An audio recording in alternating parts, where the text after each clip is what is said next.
Sejam bem-vindos ao programa Direitos do Cidadão. Aqui promovemos a cidadania através da informação. Nosso programa é um espaço exclusivamente para você participar.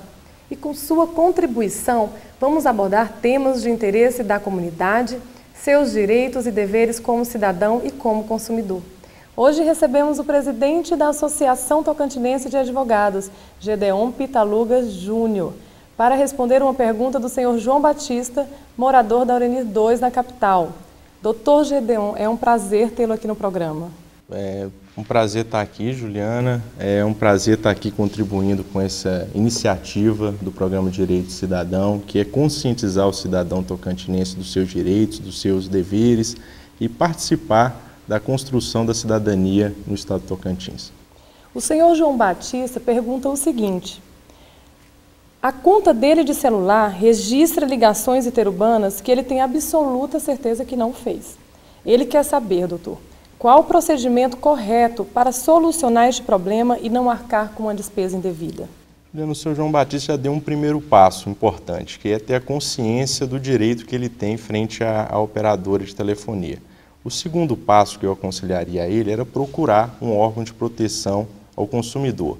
Reconhecidamente, o PROCON em todo o país, mas principalmente no estado de Tocantins, é uma ferramenta muito importante em defesa do consumidor. Ele é responsável pela abertura de um processo administrativo, onde ele vai convidar a empresa a estar discutindo essa eventual má prestação de serviço junto ao consumidor e dentro do PROCON, e em seguida, numa eventual possibilidade de não composição, de não solução do problema, irá ter o transcorrer do processo administrativo, que pode resultar numa multa administrativa.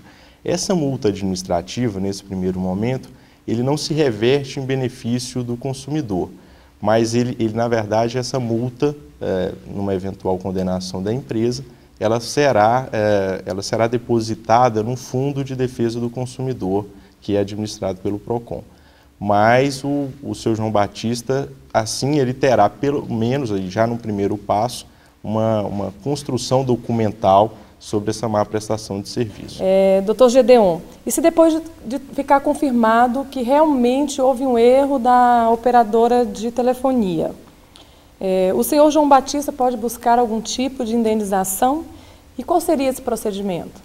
Juliana, hoje a gente tem o juizado especial civil, né? É uma lei não tão antiga, mas uma lei hoje em eficácia em praticamente todo o país, onde o consumidor pode procurar o juizado especial em causas até 20 salários mínimos, sem a necessidade da assistência de um advogado, acima dos 20 salários mínimos com a assistência do advogado.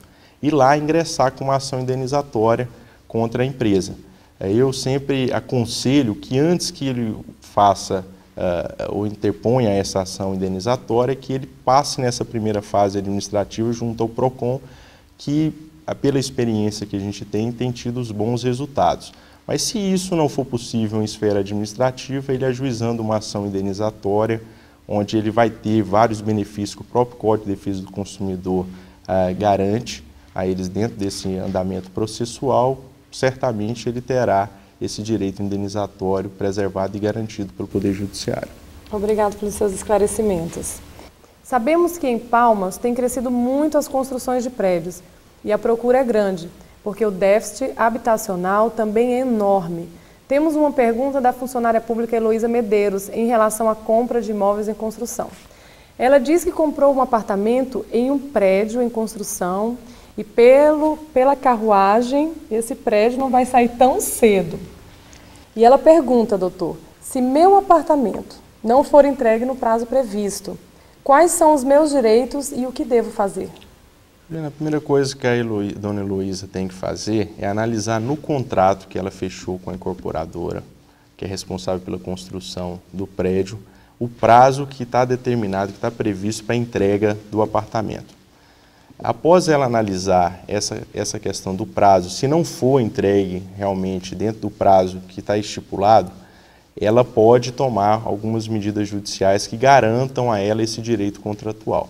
Entre elas, ajuizar uma ação, que a gente chama tecnicamente de ação de obrigação de fazer, requerendo uma antecipação dos efeitos da sentença, onde o juiz pode estabelecer à construtora, à incorporadora, alguns deveres, algumas obrigações, que vai de aplicação de multa por descumprimento até a disponibilização, se for o caso, de um hotel ou de um apartamento equivalente ao que ela tem adquirido. O importante destacar que nesses contratos, além do prazo determinado, que é obrigatório, tem que estar constando no contrato prazo determinado, pode constar também, e é normal que isso tenha acontecido no mercado, que é uma cláusula de excepcionalidade ou cláusula de carência em determinados contratos.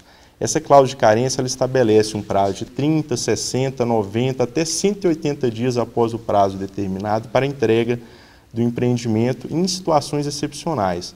O fato é que esses empreendedores, essas construtoras, têm utilizado desse prazo adicional como se fosse o prazo da entrega do imóvel, o que, na verdade, é uma extensão indevida dessa obrigação. A obrigação é entregar no prazo que consta no contrato. Em caso de alguma excepcionalidade, uma força maior, um caso fortuito ou algum fato imprevisível, é que se utiliza desse prazo que deve constar no contrato, dessa cláusula de excepcionalidade ou cláusula de carência. Em relação a essas compras de imóveis, doutor, que tem crescido muito aqui no estado, né? E só vem crescendo. Quais os conselhos que o senhor daria para as pessoas, para o cidadão que está nos assistindo e que estão aí louco para comprar um imóvel e o imóvel está em construção? Quais são esses cuidados? Juliana, é uma preocupação, como uma preocupação que vem crescendo bastante junto aos operadores do direito, esses contratos e a forma que estão sendo feitos esses contratos. A base jurídica que estão sendo feitos esses contratos.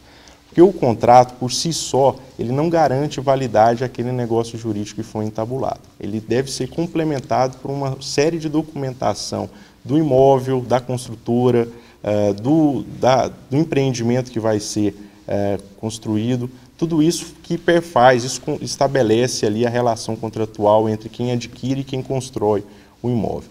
O conselho que a gente pode estar dando, entre muitos que podem estar sendo apresentados de ordem tanto técnica, de engenharia, de projeto, quanto também da área jurídica, é que a primeira coisa que se faça é que procure o cartório de registro de imóveis e que se analise se dentro daquele empreendimento, antes dele se iniciar, inclusive, não só antes de vender, mas antes dele se iniciar, se foi registrado uma documentação relacionada à incorporação.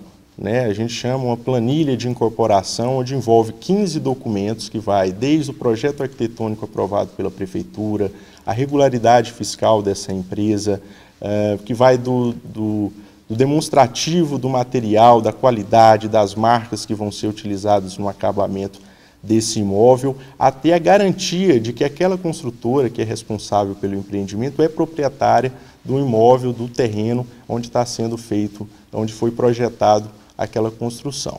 Aí, se eventualmente ou se possivelmente isso tiver tudo ok, se tiver sido conferido, aí passa-se para uma análise de contrato, onde se vai se analisar, eu aconselho sempre com a figura de um advogado habilitado, as cláusulas do contrato, os prazos determinados, o próprio memorial descritivo dos produtos, mas que chegue também uma análise jurídica do próprio reajuste, dos próprios juros. Então, são várias outras cláusulas que eu acho que garantem e preservam o direito do adquirente. Agora, nosso cidadão está bem informado, né? Doutor Gideon, muito obrigado pela sua participação aqui no programa e espero contar com ela mais vezes. Juliana, parabenizo a iniciativa, parabenizo o programa, né, que dá mais esse canal de discussão para o cidadão tocantinense. É mais uma forma do cidadão exercer seus direitos e tenho certeza que vai ter muito sucesso. Obrigada. E se você quer encaminhar suas dúvidas ou perguntas em relação aos seus direitos como cidadão e como consumidor, é só acessar o site www.cidadaniatocantins.com.br ou mandar um e-mail para contato@cidadaniatocantins.com.br. Um abraço, cidadão, espero você no próximo programa.